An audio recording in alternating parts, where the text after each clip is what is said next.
स्वागत है आपका। विस्तार न्यूज देख रहे हैं आप और आपके साथ मैं हूं रितु सिंह। और चलिए शुरुआत करेंगे इस बुलेटिन की और सबसे पहले नजर डालेंगे 3 बजे की 4 बड़ी खबरों पर। और चलिए बुलेटिन की शुरुआत करते हैं इन 4 बड़ी खबरों से। पहली खबर जुड़ी है कुवैत से। कोच्चि आए भारतीयों के 45 शव से। वायुसेना के विशेष विमान से 45 भारतीयों के शव कोच्चि आए। जब शव वो पहुंचे तो परिजनों में मातम पसर गया। दूसरी खबर है बलौदा बाजार की, जहां हुई हिंसा पर अब राजनीति भी खूब हो रही है। आज कांग्रेस का दल यहां पर घटनास्थल की जांच के लिए पहुंचा है तो बीजेपी ने भी एक कमेटी बना दी है। तो वहीं मध्य प्रदेश के सीएम राइज स्कूल का डंका बज रहा है। वर्ल्ड रैंकिंग में मध्य प्रदेश के स्कूल टॉप 10 में है। चौथी खबर है उज्जैन से, जहां पर पुलिस ने सटोरियों से पूरे 15 करोड़ रुपए की नकदी बरामद की है।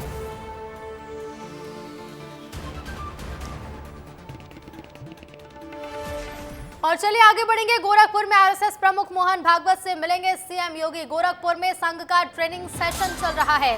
चुनावी नतीजों के बाद पहली बार भागवत से सीएम योगी मिलेंगे। बड़ी खबर आपको बता दें, गोरखपुर में आरएसएस प्रमुख मोहन भागवत से सीएम योगी आदित्यनाथ मुलाकात करेंगे। गोरखपुर में संघ का ट्रेनिंग सेशन चल रहा है। चुनावी नतीजों के बाद पहली बार सीएम योगी आदित्यनाथ मोहन भागवत से मुलाकात करेंगे। बता दें हाल ही में लोकसभा चुनाव के नतीजे आए हैं और अब सीएम योगी आदित्यनाथ मुलाकात करेंगे। फोन लाइन पर हमारे साथ रेजिडेंट एडिटर आदर्श सिंह जुड़ गए हैं। आदर्श, आरएसएस प्रमुख मोहन भागवत से सीएम योगी मिलने जा रहे हैं और ये पहली बार होगा जब चुनावी नतीजों के बाद मुलाकात होगी। देखिए, बिल्कुल 3 दिवसीय एक ट्रेनिंग सेशन है राष्ट्रीय स्वयंसेवक संघ का गोरखपुर में। और इसी सेशन के दौरान कल यानी 15 जून को मुख्यमंत्री योगी आदित्यनाथ के साथ संघ प्रमुख मोहन भागवत मुलाकात करेंगे। माना जा रहा है कि जो यूपी में चुनावी नतीजे आए हैं उसके बाद ये मुलाकात बेहद महत्वपूर्ण है। इसमें न सिर्फ इन नतीजों के ऊपर चर्चा हो सकती है बल्कि आने वाले दिनों में संगठनात्मक तौर पर क्या बदलाव संघ या बीजेपी के उच्च स्तरीय टीम में हो सकती है उसको लेकर भी बातचीत होगी। और माना ये भी जा रहा है कि जिस तरीके से लगातार यूपी को लेकर बात की जा रही है, उसके नेतृत्व को लेकर बात की जा रही है, उसको लेकर भी बातचीत हो सकती है दोनों के बीच में। जी बिल्कुल आदर्श, शुक्रिया फिलहाल आपका जानकारी के लिए। तो देखिए आरएसएस प्रमुख मोहन भागवत से मुलाकात करेंगे सीएम योगी और गोरखपुर में संघ का ट्रेनिंग सेशन चल रहा है और इसी दौरान ये मुलाकात होगी। चलिए आगे बढ़ेंगे, अगली खबर का रुख करेंगे। उज्जैन की बात करेंगे जहां आज 15 करोड़ रुपए की नकदी बरामद की गई है। पूरे 15 करोड़ रुपए पुलिस की टीम ने सटोरियों से बरामद किए हैं। रकम इतनी बड़ी थी कि पुलिस को नोटों की गिनती के लिए मशीन बुलानी पड़ी। इन सटोरियों से पुलिस को 7 देशों की विदेशी करेंसी भी मिली है। पुलिस ने इस मामले में 9 आरोपियों को गिरफ्तार किया है। अभी भी पुलिस की गिरफ्त से मुख्य आरोपी फरार है। बड़ा एक्शन है उज्जैन पुलिस का। 15 करोड़ रुपए से भी ज्यादा नकदी बरामद की गई है। और आप देखिए ये तस्वीरें, सटोरियों से 15 करोड़ रुपए की नकदी बरामद की गई। सीधे रुख करेंगे उज्जैन का। संवाददाता संतोष कृष्णानी हमारे साथ जुड़ गए हैं। संतोष, एक बड़ी कार्रवाई को पुलिस ने अंजाम दिया है। 15 करोड़ की नकदी बरामद की गई है। क्या अपडेट इस मामले को लेकर संतोष? बिल्कुल ऋतु, बताना चाहेंगे उज्जैन पुलिस अधीक्षक के नेतृत्व में जिस प्रकार सटोरियों की पर्दाफाश किया उसमें 15 करोड़ से भी ज़्यादा नगद राशि मिली और साथ ही 7 विदेशी कंट्रियों की राशि भी यहाँ पर बरामद की गई, करेंसी बरामद की और 9 आरोपियों को धर दबोचा है। जो मुख्य आरोपी है वो अभी पुलिस की गिरफ्त से दूर चल रहा है। और जिस प्रकार कार्रवाई को अंजाम दिया है उज्जैन की पुलिस की पीठ थपथपाई है आईजी खुद, और उन्होंने प्रेस कॉन्फ्रेंस की थी। हमारे साथ इस समय खुद पुलिस अधीक्षक प्रदीप शर्मा जी हैं। सर, सबसे पहले तो आपको बहुत बहुत शुभकामनाएं, बड़ी कार्रवाई को अंजाम दिया है। धन्यवाद। सर, एक सटोरियों के खिलाफ मुहिम चलाई थी, आज पर्दाफाश किया है, 15 करोड़ से भी नगद राशि बरामद की गई, किस प्रकार सफलता लगी? ये इस मुखबिर से सूचना प्राप्त हुई थी। पिछले 2-3 दिन से हम लोग इसको रेकी कर रहे थे। कल रात में दोनों जगह साइमल्टेनियसली दबिश दी गई थी। इसमें हमारे दोनों एडिशनल एसपी साहब, सीएसपी नानाखेड़ा, डीएसपी क्राइम, इन्होंने बहुत महत्वपूर्ण भूमिका निभाई। बड़ा अच्छे से पॉलिश्ड वे में पूरी रेड की गई, पूरी वीडियोग्राफी की गई। इसमें करीब 15 करोड़ रुपए कैश बरामद हुआ है। बहुत सारे 7 देशों की इसमें फॉरेन करेंसीज है, कुछ ऑर्नामेंट्स भी हैं, कुछ सिल्वर का बुलियन भी है, वो सब भी जब्त किया गया। बहुत सारे डिवाइसेस हैं, अभी उसका एनालिसिस किया जा रहा है। इसमें मामला दर्ज किया गया, 9 लोगों को ऑलरेडी गिरफ्तार कर लिया गया। एक मुख्य आरोपी जो पीयूष है वो अभी फरार है, उसको पकड़ने के लिए हमारी टीम लगी हुई है और विदेश ना भाग पाए इसलिए उसके खिलाफ लुकआउट सर्कुलर ऑलरेडी जारी कर दिया गया है। जो 9 लोगों को आपने गिरफ्तार किया है, कहाँ के रहने वाले और कैसे उज्जैन से इनके तार जुड़े, क्योंकि बड़ा सट्टा है सर? ये पंजाब, लुधियाना, नीमच, अलग अलग जगह के रहने वाले कुछ 9 लोग हैं। ये अलग अलग माध्यमों से इससे पीयूष के से संपर्क में आए थे और ये जब यूके गया था तो ये वहाँ के कुछ बुकीज से संपर्क में आया था। वहीं से इसने लंदन एक्सचेंज की वेबसाइट का आईडी लिया और उसी के माध्यम से यहाँ पे बेटिंग की जाती थी। जैसे आपने बताया कि जिसमें बाहर के भी कई लोग हैं इसमें शामिल, तो इसमें किस प्रकार यहाँ खेलते थे, क्योंकि क्रिकेट लगातार T20 वर्ल्ड कप चल रहा है, उसके अलावा भी इनका कोई किस प्रकार का कोई भंडाफोड़? हाँ, ये कई तरह के उस पर खेलते थे, ना केवल क्रिकेट, ये टेनिस, बैडमिंटन, जितने भी स्पोर्ट्स होते सभी पर बेटिंग करते थे। बिल्कुल, तो ये पुलिस अधीक्षक ने बताया कि जिस प्रकार 9 लोगों को बरामद किया है और साथ ही विदेश न जा पाए इसके लेकर भी टीम गठित की गई है और विदेश मंत्रालय को और मध्य प्रदेश सरकार को भी इसके बारे में अवगत करा गया है। कहीं ना कहीं जिस प्रकार पुलिस की बड़ी कार्रवाई को अंजाम दिया गया है उसमें कहीं ना कहीं सभी मध्य प्रदेश सरकार की तरफ से पुलिस अधीक्षक आज संतोष कुमार सिंह को भी बधाइयाँ दी है। बिल्कुल संतोष, एक देखिए बड़ी कार्रवाई है और उम्मीद है कि इसी तरह की कार्रवाई आने वाले समय में और भी देखने को मिलेगी। फिलहाल शुक्रिया संतोष आपका जानकारी के लिए। तो 15 करोड़ रुपए सटोरियों से जब्त किए गए हैं और इसके साथ ही लगातार पुलिस का एक्शन जारी है। आगे बढ़ेंगे, बात करेंगे जबलपुर की नीट परीक्षा मामले पर हाईकोर्ट में सुनवाई हुई। हाईकोर्ट ने सुना याचिकाकर्ता का पक्ष। याचिकाकर्ता ने उच्च स्तरीय जांच की मांग की है। हाईकोर्ट ने जुलाई के पहले हफ्ते में अगली सुनवाई तय की है। तो नीट परीक्षा मामले में हाईकोर्ट में आज सुनवाई हुई और हाईकोर्ट ने याचिकाकर्ता का पक्ष भी सुना। याचिकाकर्ता ने उच्च स्तरीय जांच की मांग उठाई है और हाईकोर्ट ने इस मामले को लेकर जुलाई के पहले हफ्ते में अगली सुनवाई तय की है। तो हाईकोर्ट ने याचिकाकर्ता का पक्ष सुना है। नीट परीक्षा मामले को लेकर ये खबर आपको बता दें और हाईकोर्ट ने याचिकाकर्ता का पक्ष सुना जिसमें मांग की गई थी कि इस मामले की सुनवाई हो और हाईकोर्ट ने अब जुलाई के पहले हफ्ते में अगली सुनवाई तय की है। यानी कि जुलाई के पहले हफ्ते में नीट मामले को लेकर सुनवाई होगी और इस सुनवाई में फैसला लिया जाएगा।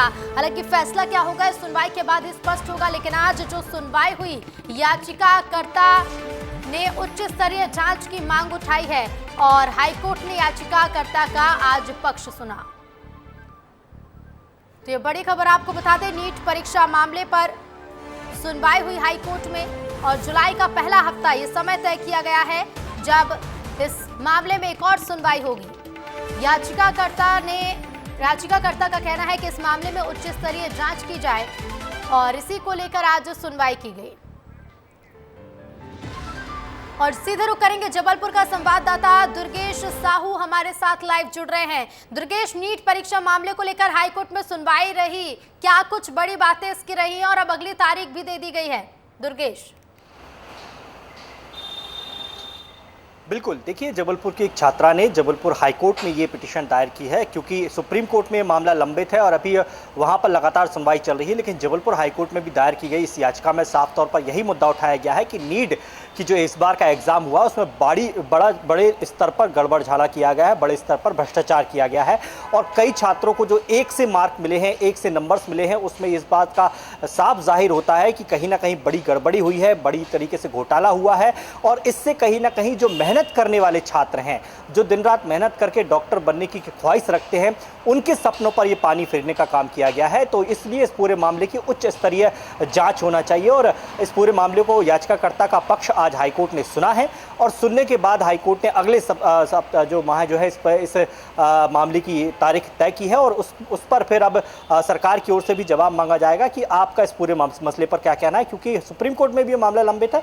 तो देखना होगा कि हाईकोर्ट में जब इस पर सुनवाई होती है तो अगली सुनवाई पर क्या कुछ निकलकर सामने क्या कुछ हाईकोर्ट से इस पर निकलकर सामने आ गया, इस पर सबकी नजरें होंगी। दुर्गेश, फिलहाल शुक्रिया आपका तमाम जानकारी के लिए। और मध्य प्रदेश के बाद अब बात कर लेते हैं छत्तीसगढ़ की। रायपुर से मिल रही है खबर, पूर्व मंत्री कवासी लखमा ने बड़ा बयान दिया। ब्रजमोहन अग्रवाल पर तंज कसा है पूर्व मंत्री कवासी लखमा ने। बीजेपी ने ना घर का रखा ना घाट का, ये कहना है पूर्व मंत्री कवासी लखमा का। उन्होंने कहा ब्रजमोहन न विधायक बन पाएंगे ना ही सांसद। तो देखिए छत्तीसगढ़ के पूर्व मंत्री हैं कवासी लखमा, जिन्होंने एक बड़ा बयान दिया। क्या कुछ कहा, सुनवाते हैं। आप यहाँ छत्तीसगढ़ का डांड समझता था, लेकिन वो डांड को अभी बिल्ली बना दिया गया है।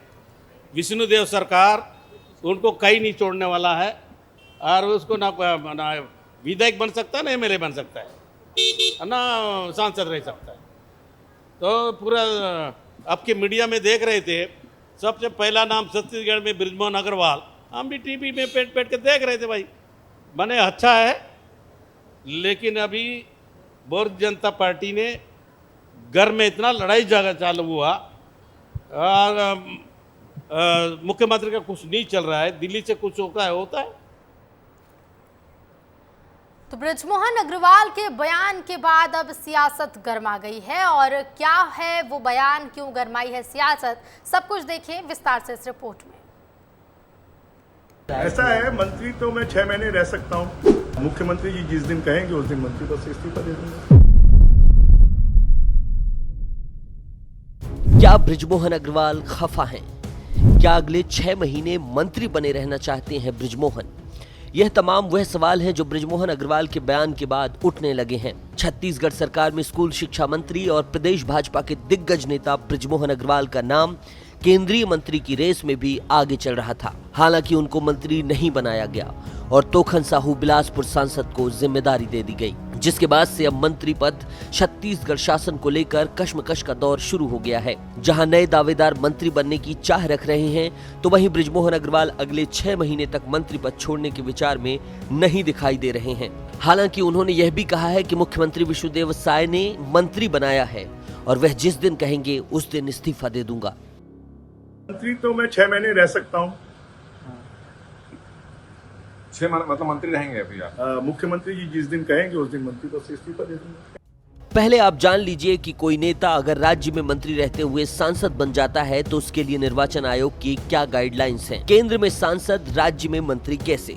विधायक रहते सांसद की नहीं ले सकते हैं शपथ। नोटिफिकेशन 14 दिन के भीतर किसी एक सदन में देना होता है इस्तीफा। संविधान के आर्टिकल 75 में गैर सांसदों के मंत्री बनाए जाने का प्रावधान है, लेकिन इसमें एक शर्त है। आर्टिकल 75(5) के मुताबिक 6 महीने पूरे होने पर उसको मंत्री पद से हटना होगा। अब पूरे मामले को लेकर कांग्रेस भी भाजपा पर तंज कस रही है। कांग्रेस का कहना है कि छत्तीसगढ़ के सीनियर सांसदों को भी मंत्री बनाना चाहिए था और बृजमोहन अग्रवाल इसी बात से खफा हैं। अब वह फैसला कर सकते हैं कि इस्तीफा किस पद से देना है, विधायक से या सांसद पद से। देखिए, बृजमोहन अग्रवाल जी विधानसभा से इस्तीफा देते हैं कि लोकसभा से इस्तीफा देते हैं, पहले वो तय कर ले, उसके बाद ही हम लोग बात करेंगे। बृजमोहन अग्रवाल भले ही कह रहे हैं कि अगर सीएम साहब इस्तीफा मांगेंगे तो मैं उसी दिन दे दूंगा, लेकिन इन सब के बीच में सवाल यही है कि आखिर बृजमोहन अग्रवाल कब तक मंत्री बने रहेंगे और इस्तीफा क्या मांगा जाएगा या फिर बृजमोहन अग्रवाल खुद दे देंगे। विस्तार न्यूज के लिए रोहित मिश्रा की रिपोर्ट। और छत्तीसगढ़ के बलौदाबाजार घटना पर बीजेपी जांच कमेटी के गठन पर सीएम विष्णुदेव साय का बयान सामने आया, जिसमें उन्होंने कहा कि विभिन्न घटनाओं में जांच कमेटी का गठन हुआ है। बलौदाबाजार में जो घटना घटी है दुर्भाग्यजनक है। पहली बार ऐसी घटना घटित हुई है, कलेक्ट्रेट में तोड़फोड़ हुई है और इसके लिए पार्टी की ओर से भी जांच कमेटी का गठन किया गया है। रहे हैं विभिन्न घटनाओं में जांच कमेटी का गठन होता रहा है और बलौदाबाजार में भी जो घटना घटी है वो दुर्भाग्यजनक है। इस तरह से पहली बार घटना घटित हुई है कि मतलब कलेक्ट्रेट में तोड़फोड़ हुआ है और इसके लिए पार्टी के तरफ से भी एक जांच कमेटी का गठन किया गया है। वो लोग जांच करके रिपोर्ट पार्टी को सौंपेंगे। मध्य प्रदेश के सरकारी स्कूलों के लिए एक बड़ी उपलब्धि है। प्रदेश के 2 सीएम राइज स्कूलों को दुनिया के सर्वश्रेष्ठ 10 स्कूलों में चुना गया है। अंतर्राष्ट्रीय संस्था T4 एजुकेशन के CM rise Vinoba school Ratlam को इनोवेशन श्रेणी में और सीएम राइज मॉडल उच्चतर माध्यमिक स्कूल झाबुआ को सपोर्टिंग हेल्दी लाइफ्स श्रेणी में चयनित किया गया। सीएम डॉक्टर मोहन यादव ने सोशल मीडिया पर इसकी जानकारी दी। सीएम ने लिखा कि एमपी सरकार के प्रयासों को अंतर्राष्ट्रीय स्तर पर भी सराहा जा रहा है और इसके लिए सीएम ने स्कूल के सभी अधिकारी, कर्मचारियों को, स्टाफ को बधाई भी दी है। तो सीएम राइज स्कूल को जानिए। देखिए, यहाँ बौद्धिक शारीरिक क्षमताओं के विकास पर जोर दिया जाता है। इसके साथ ही बच्चों की शिक्षा का ध्यान तो रखा ही जाता है, लेकिन बच्चों के बौद्धिक शारीरिक क्षमताओं के विकास पर भी जोर दिया जाता है। बच्चों की भावनात्मक सामाजिक क्षमताओं पर भी फोकस रखा जाता है। बात करेंगे कुवैत की बात करेंगे और इस घटना को लेकर और भी जानकारी आपको देंगे, जहां बुधवार सुबह एक बिल्डिंग में भयंकर आग लग गई थी, जिसमें 45 भारतीयों की मौत हो गई थी। अब सभी शवों को स्पेशल विमान से कोच्चि लाया गया। एयरपोर्ट पर परिजन भी मौजूद रहे। केरल के सीएम पिनराई विजयन ने सभी मृतकों को श्रद्धांजलि दी है। और ये 5 तस्वीरें देखिए। इस घटना से जुड़ी हुई 45 भारतीयों के शव कोच्चि लाए गए हैं। एयरक्राफ्ट से इन शवों को भारत लाया गया और सीएम पिनराई ने भी सभी को श्रद्धांजलि दी। बता दें 45 भारतीयों की कुवैत में मौत हुई। एयरपोर्ट से बाहर निकालते शव की तस्वीरें आप देखें और परिजनों में मातम पसरा हुआ है। तो 45 भारतीयों के शव कोच्चि लाए गए हैं और ये तस्वीरें भी आप देख सकते हैं।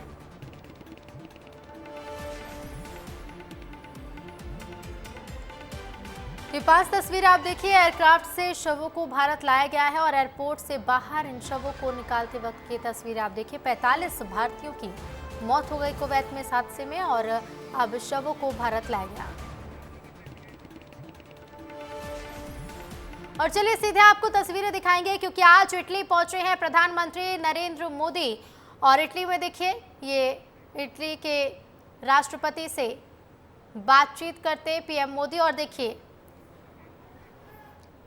इमैनुअल मैक्रोन इटली के राष्ट्रपति जिनसे मुलाकात कर रहे हैं पीएम मोदी। ये तस्वीरें आप देखिए। बता दें आपको कि लोकसभा चुनाव होने के बाद पीएम मोदी का ये पहला विदेश दौरा है और इसके साथ ही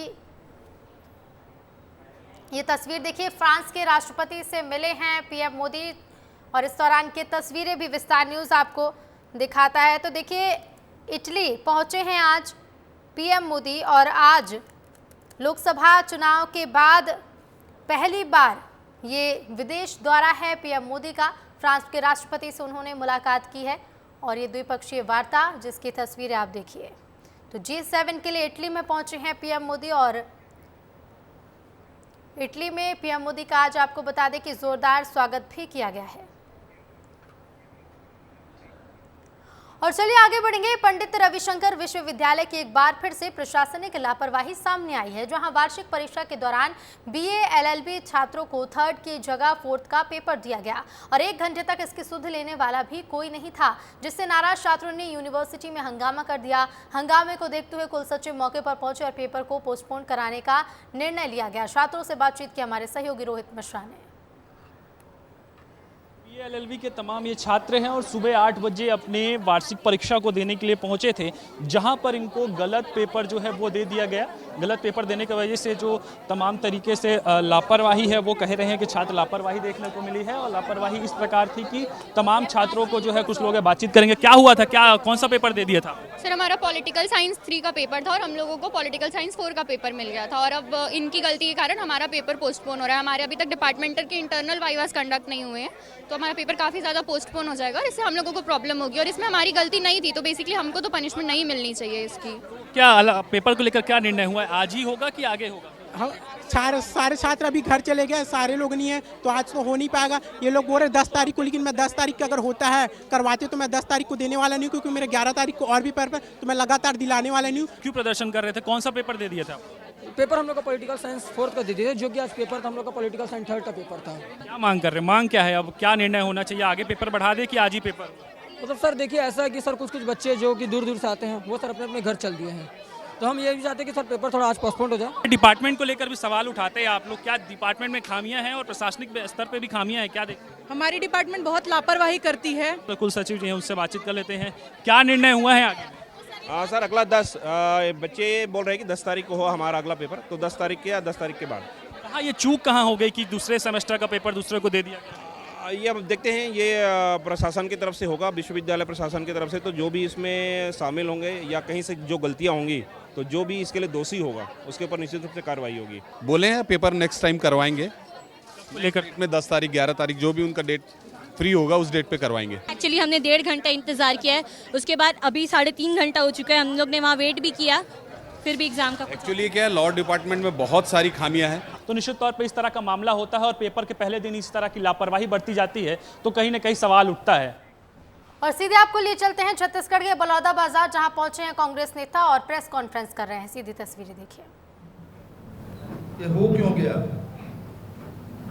और इसके लिए आज हमारे नेता प्रतिपक्ष जी और प्रदेश अध्यक्ष जी के साथ सब विधायकगण, पार्टी के पदाधिकारीगण आज घटनास्थल के निरीक्षण करने हम लोग गए।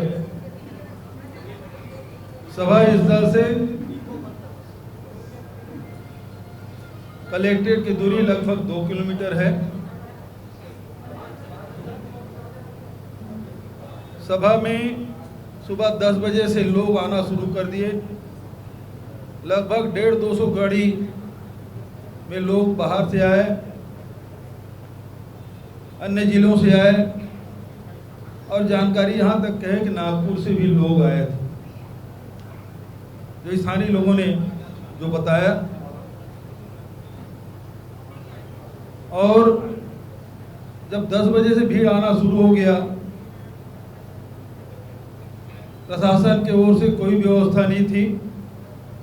2 जगह बैरिकेड लगाए गए थे, दोनों तोड़ दिए गए और सीधा कलेक्ट्रेट में घुसे, वाहनों को जलाए, कार्यालय तोड़ा गया, पत्थरों से तोड़ा गया, आग लगाई गई, लेकिन प्रशासन हाथ में हाथ धरी बैठी रही।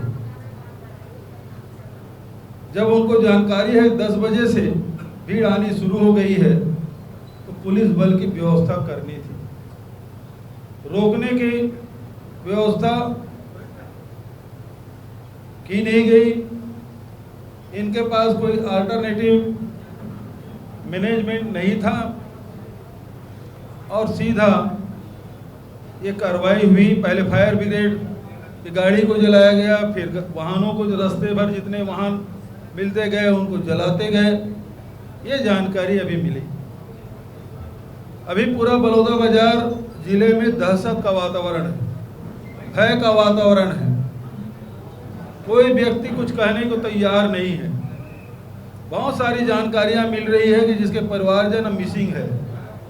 कोई नहीं बता रहा है कि 10 तारीख से लेके आज 14 तारीख हो गया, 4-5 दिन के बाद भी अभी तक के उसके परिवार के लोग कहाँ हैं, ये पूछने की भी हिम्मत नहीं कर पा रहे हैं। कल एक महिला आई थी, हितेश ठाकुर जी बता रहे थे कि उसके पति कहाँ हैं, इसके बारे में जानकारी नहीं। और आज आने के बाद कही थी और संपर्क करने की कोशिश की गई तो मोबाइल बंद है। अभी जब मैं कांग्रेस भवन में पहुंचा तो एक व्यक्ति मुंगेली का है, वो पिक्चर देखने आए थे और थिएटर से उठा के ले गए।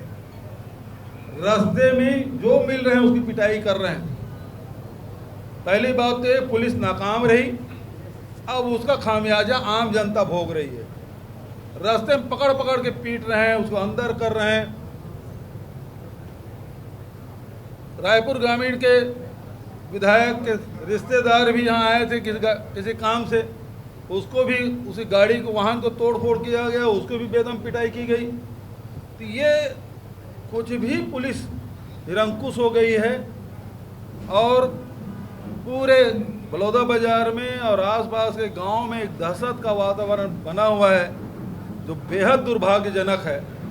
और इसकी तो तस्वीरें आप बलौदा बाजार से देख रहे थे। बता दें कांग्रेस ने एक जांच समिति का गठन किया है और 7 सदस्यीय जांच समिति है जो बलौदा बाजार मामले की जांच करने पहुंची है। पूर्व सीएम भूपेश बघेल को आप सुन रहे थे जो इस घटना को लेकर जानकारी दे रहे थे। चलिए आगे बढ़ेंगे, कुछ और खबरों का रुख करेंगे। गरियाबंद विधानसभा चुनाव के दौरान मतदान करवाकर लौट रही पोलिंग पार्टी को नक्सलियों ने निशाना बनाया था। मामले में एनआईए ने गोबरा गाँव में दबिश दी, जहाँ 8 जगहों पर छापेमारी कर पूर्व सरपंच समेत 6 लोगों को पूछताछ के लिए हिरासत में लिया गया। बता दें कि 17 नवंबर को मतदान दल घोर नक्सल प्रभावित इलाकों में मतदान कराकर वापस लौट रहा था। इसी बीच बड़े गोबरा के पास नक्सलियों ने आईईडी ब्लास्ट कर पोलिंग पार्टी को निशाना बनाने की कोशिश की। पैसा लेके आए हैं मना तो पूछा था तो बताते नहीं है मना। यहाँ तो बोला था कि हम मन नहीं जाना था, दिल्ली से पुलिस वाला मना है, वो मन लेके जाए करके बोला तो ये मन का करत रही नहीं, ये कहना है हमारे मन। पैसा 80,000। अच्छा, कौन निकाले पैसा ना साहब मन खोज के पूरा पलंग कपड़ा लत्ता फेंक फिका के सब निकाली। और इसी के साथ फिलहाल इस बुलेटिन में इतना ही। देखते रहिए विस्तार न्यूज़। नमस्कार।